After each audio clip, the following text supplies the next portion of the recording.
السلام عليكم ورحمة الله وبركاته، وأهلا بيكم في حلقة جديدة من حلقات قناة دبري ووفري مع شيماء. ازيكم يا حبايبي؟ عاملين ايه؟ وحشتوني جدا جدا. جايلكم النهاردة بوصفة خطيرة بجد، وهي البسبوسة. هنعمل النهاردة بسبوسة ببيضة واحدة وكوبايتين سميد، هتطلع معاكي حجم عائلي بجد، هتكفي عيلة كبيرة قوي. يعني تعمل صينية مقاس 30، حاجة كده فاخر من الآخر، جميلة جدا ومكوناتها على قد الإيد، مش مكلفة ولا حاجة، لا هنستخدم فيها لا زبدة ولا سمنة، وطريقتها اسهل منها مفيش. فيلا بينا ندخل بقى على الفيديو عشان نعرف طريقتها ومقاديرها. بس قبل ما ندخل على الفيديو، حابة اطلب منكم تعملوا لايك وشير واشتراك للقناة وتفعلوا زر الجرس.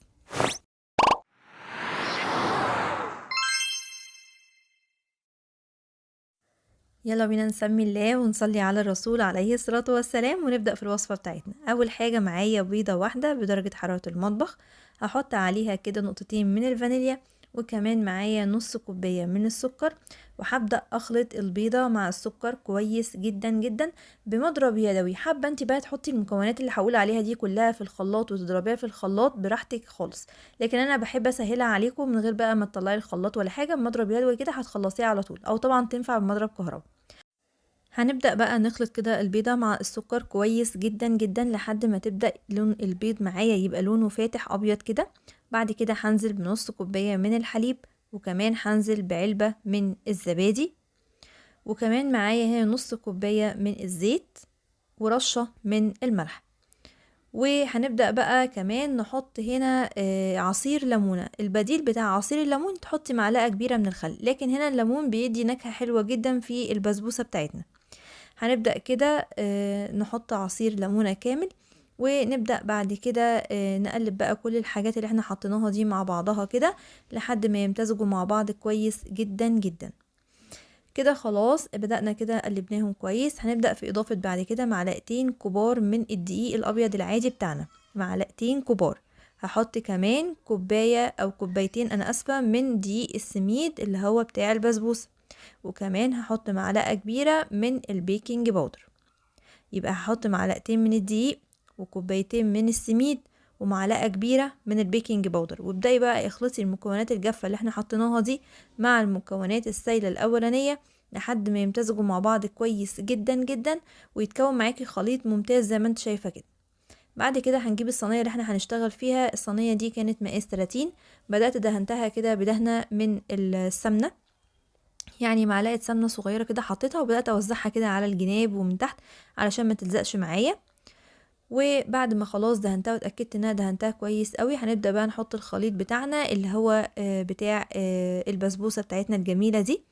هنبدأ نحطه كده، وبعد كده هندخله فرن سخنة على درجة حرارة 180. هنشغل من تحت الأول، أول ما الاقي الحروف احمرت وابتدت تستوي معايا هبدأ أطفي تحت وأشغل بقى الشواية تاخد لون من فوق. أثناء ما هي في الفرن هنعمل مع بعض الشربات، عبارة عن كوباية من السكر عليها كوباية ونص من المية، وأول ما يبدأ يغلي على النار هروح جاية حاطة عليه عصير نص ليمونة. وبعد ما احط الليمون هسيبه لمدة حوالي 3 دقايق، من 3 دقايق ل5 دقايق على نار يغلي، وبعد كده هطفي عليه. تمام كده. محتاجة الشربات بتاعي يكون خفيف وفي نفس الوقت يكون بارد. سبته لحد ما برد تماما، وكانت الكيكة بتاعتي طلعت سخنة، يعني الكيكة كانت سخنة والشربات كان بارد. رحت جاية حاطة الشربات على الكيكة بتاعتي اول ما طلعت على طول. طبعا سبتها تهدى شوية 5 دقايق عشان البايركس بس ما يحصلوش حاجة، لكن انت بتستخدمي اي صينية تانية مفيش مشكلة. بعد كده هنبدأ نحط بقى التزيين بتاعنا او التاتش بتاعنا بقى البسيط. هنحط هنا معلقتين كبار من مربى المشمش، بعد ما سقيتها وسبتها لما تشرب الشربات كله. حطيت كده على الوش بتاعها معلقتين من مربى المشمش علشان خاطر تديني لمعة بس مش اكتر للوش بتاع البسبوسة بتاعتي. وكمان كان عندي بقى شوية مكسرات كده كانوا باقيين عندي من رمضان مجروشين، رحت جاية حطاهم كده فوق المربى دي. طبعا المربى هنا هتخلي المكسرات بتاعتي تلزق عليها، ما تخليهاش تفرط مني ولا تروح ولا تيجي. تمام، يعني هتديها برضو كده ايه شكل حلو وطعم حلو كمان. ده بالنسبة للمكسرات. كمان بقى كان عندي شوية كمان من صوص الكراميل، رحت جاية حطهم في كيس حلواني كده صغير، ورحت جاية مزينة بيهم كيكة البسبوسة او البسبوسة بتاعتي اللي انتوا شايفينها دي كده. عملت بقى خطوط كده رايحة جاية كده عليها لحد ما عملت طبعا منظر حلو قوي وطعم كمان حلو للبسبوسة. طبعا هنا البسبوسة بتاعتي يعني مجالها واسع في التزيين، انت ممكن تزيني بحاجات كتير جدا، يعني عندك ممكن تحطي جوز هند، تزيني بجوز هند، ممكن سوداني وخلاص. انا كده يعني ايه بعمل الحاجات اللي موجودة عندي، لكن انت لو ما عندكيش صوص كراميل فمش اجباري عليكي لازم تعمليه، يعني اللي متاح عندك زيني بيه. بعد ما خلاص زيناها بقى هنبدأ نقطعها مع بعض عشان نطلع منها حتة ونشوف شكلها قد ايه من جوه جميل جدا. هي فعلا حلوة جدا يا جماعة وطعمها اكتر من رائع. يعني هي مش زي البسبوسة بتاعتنا احنا يعني العادية، لكن هي مختلفة شوية، لكن طعمها برضو جميل جدا جدا. شايفين بقى القطعة عاملة ازاي؟ شايفين حلوة وفاتحة كده من جوه، مش غامقة ولا حاجة، جميلة جدا يا جماعة، فعلا تستحق منكم ان انتوا تجربوها وتقولوا لي ايه رأيكم.